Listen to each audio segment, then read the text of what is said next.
নমস্কার বন্ধুরা, welcome to প্রমূর্তসাদ। শীত কিরম জাঁকিয়ে পড়েছে, তাই না? শীতের দুপুরে কিংবা রাত্রে আপনারা খিচুড়ি খেতে কতটা পছন্দ করেন? হ্যাঁ, কোনো রকম গৌরচন্দ্রিকা না করে মেন টপিকে চলে এলাম। মুসুর ডাল দিয়ে সিদ্ধ চালের খিচুড়ি বানিয়েছিলাম। দুপুরে এই ঠান্ডায় খাওয়াটা পুরো জমে উঠেছিল। সিদ্ধ চালের মুসুরির ডাল দিয়ে পেঁয়াজ ফোড়ন দিয়ে আদা, জিরে গুঁড়ো, টমেটো সহযোগে কড়াইশুঁটি, ফুলকপি, আলু সব কিছু দিয়ে যে খিচুড়ি হয় তা অনবদ্য অমৃত। আমাদের বাড়িতে সবাই খুব ভালোবাসে, আমিও খুব ভালোবাসি। আমি দুই রকম খিচুড়িই ভালোবাসি।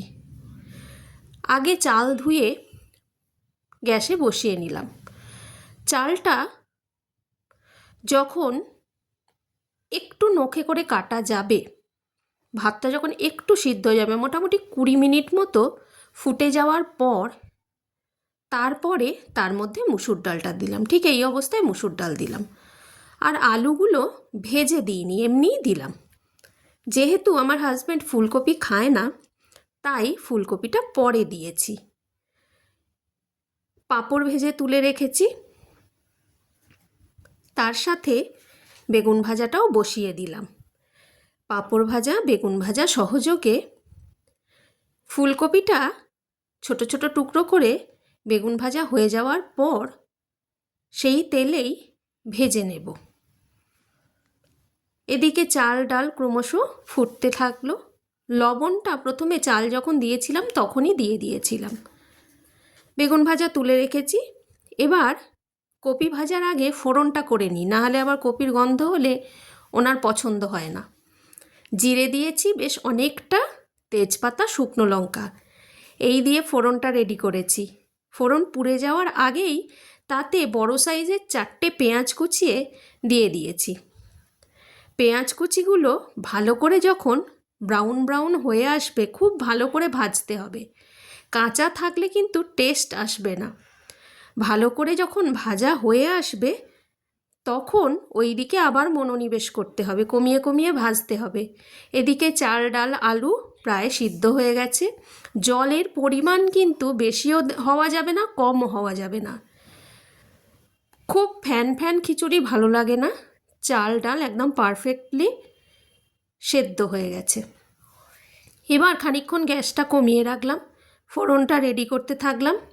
যখন পেঁয়াজ ভাজা প্রায় শেষের দিকে, তখন তার মধ্যে আদা বাটা, টমেটো বাটা, টমেটো কুচি বা টমেটো বাটা, আর তার সাথে হলুদ, লবণ অল্প পরিমাণে, আর দিয়ে দিতে হবে জিরের গুঁড়ো। আমি এইভাবেই খিচুড়িটা ফোড়নটাকে রেডি করে নিই। একটা গ্যাসের ওভেনে খিচুড়িটাকে কম করে বসিয়ে রেখেছি, আর একদিকে ফোড়ন রেডি করে নিয়ে মশলাগুলো কষিয়ে নিচ্ছি, যাতে কাঁচা গন্ধ না ছাড়ে। ভালোভাবে সব কিছু ভেজে নিতে হবে। পেঁয়াজ ভাজার পর আমি বাদবাকি জিনিসগুলো মেশালাম। একটু জল ছড়িয়ে ছড়িয়ে ভেজে নিতে হবে, আর কাঁচা গন্ধ যাতে কোনোভাবেই না ছাড়ে সেটাকে শিওর হয়ে নিতে হবে। তাই গ্যাস কমিয়ে অনেকক্ষণ ধরে মশলাটাকে কষাতে হবে। টমেটোগুলো কিছুটা ভাজা হয়ে যাওয়ার পর তারপর আদাটা দিয়েছি। আদাটা দেওয়ার পর বেশি ভাজলে তিতো তিতো লাগে, সেই জন্য এই প্র্যাকটিসটা করতে পারেন। টমেটোটা ভেজে নেওয়ার পর আদাটা দিতে পারেন। আবার কাঁচা আদার গন্ধও যাতে না ছাড়ে সেদিকেও নজর দিতে হবে। এর মধ্যে আমি চিনি মিশিয়ে দিলাম। চিনি অপশনাল, আপনারা চাইলে দিতে পারেন, নাহলে নাও দিতে পারেন। আমরা চিনি দিই।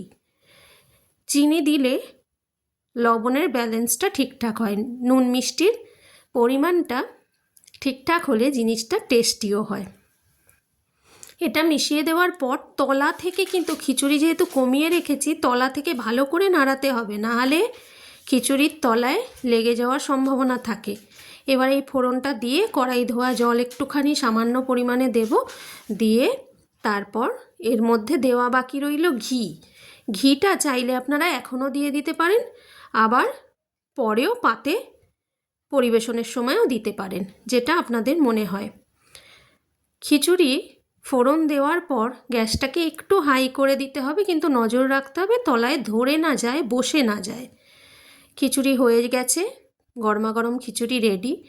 আমি খিচুড়িটা বানাই খেতে দেওয়ার ঠিক আগের মুহূর্তে, তার আগে বাদবাকি জিনিসগুলো করে নিই। ডিম ভাজাটা খালি আমার বাকি আছে এখনও পর্যন্ত, ডিম ভাজাটা এবার করে নেব। খিচুড়িটার জলের পরিমাণটা পারফেক্ট হয়েছে। আর আমি চাল দিয়েছিলাম 2 কাপ, ডালও দিয়েছিলাম 2 কাপ। 2 কাপ চাল ডালের সংমিশ্রণে খিচুড়িটা আমি বানিয়েছি। 2 কাপ বলতে কমপ্লেনের যে কাপ সেই কাপের। যেহেতু আমি খিচুড়ির মধ্যে ফুলকপিগুলো দিতে পারবো না, তাই আমি এটা আলাদা করে ভেজে নিচ্ছি। আলাদা করে বেশ ডিপ ব্রাউন কালারের, ডিপ ব্রাউন কালারের ভেজে নেব। আর খুব বেশি তেল দিয়ে ভাজার দরকার নেই, অল্প অল্প করে তেল দিয়ে ভাজবেন। আর দেখুন সুন্দরভাবে কাটা যাচ্ছে কপিগুলো। এইভাবে ভেজে নিয়ে আমি এটা সাইডে সরিয়ে রেখেছিলাম। আপনাদের বাড়িতে যদি সবাই ফুলকপি খায় তাহলে ফুলকপি বড় বড় করে আলুর মতো করে, তখন আলু আর ফুলকপি দুটোই ভেজে আপনারা দিতে পারেন। আবার সিদ্ধ চালের এই খিচুড়িতে আলু ভেজে না দিলেও চলে। গোবিন্দভোগ চালের খিচুড়ির রেসিপি কয়েকদিনের মধ্যেই আপনাদের দেখাবো, তখন আমি আলুটাকে ভেজে তারপর দিই, তখন কাঁচা দিই না। তাই খিচুড়ি কমপ্লিট। আপনারা চাইলে ধনেপাতা দিতে পারেন।